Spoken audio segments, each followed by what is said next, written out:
So this is just going to be a quick guide on installing a 2-gang one-way Wi-Fi switch, which is so much simpler than the previous video I did on the 2-way. So we have this standard 2-gang switch here that does this light and that light. So looking at the old one, I've got a neutral here, which makes things easier. Got 3 neutrals that go into the loop on this terminal here. So on the new switch, you've got the neutral terminal there. So what you have to do, you can't just pinch one of the cables and put it in your new switch and then loop the others together.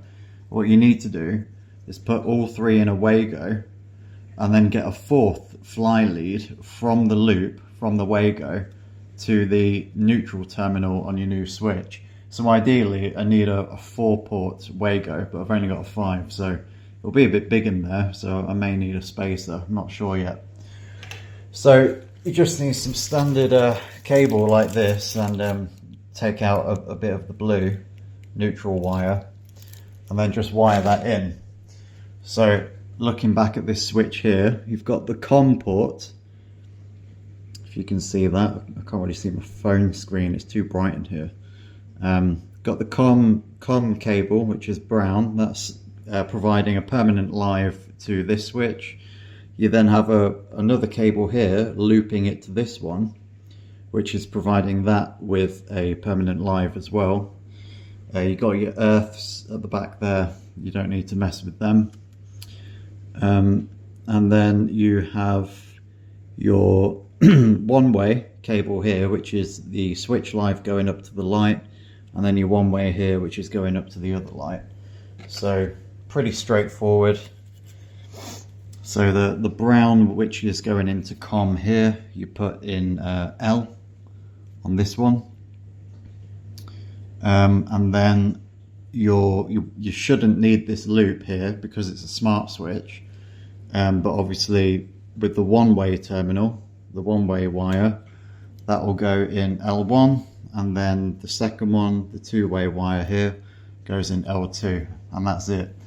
And then as I said, you just need to Wago those 3 neutrals together and then just cut out a small piece of blue neutral cable and run that to the back of the switch. So I'll show you what all that looks like in a sec.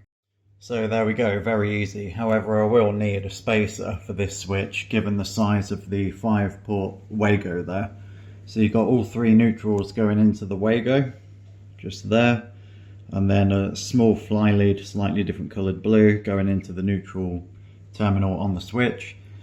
Next along you have your permanent live, and you do not need that loop wire that the mechanical switch has, because the smart switch feeds 12 volts to both buttons by itself, if that makes sense. Next along, second from the left, you have your L1, which is the switch live to one of the lights, and L2, which is the switch live to the other light. So the way it's wired is fine. If I press it, I've not even paired it with the app yet. If I press that one, which is the one on the left, like behind my back, it's the right side light that turns on. And likewise, if I press that one turns on. I don't like that. I think if this one is illuminated, it should be that one that turns on. So literally all you have to do is switch L1 and L2 over. That's all there is to it. I won't show how to pair it on the app because there's already loads of videos on that. This is more just a wiring guide. But once it's all set up, you can tell Google to turn the kitchen lights on and off and whatnot. So yeah, cheers. Very, very easy, straightforward. This would also work if you didn't have a neutral. You just order the no neutral version, and you might have to just fit a capacitor to one of the lights, which I had to do in the other room. So cheers.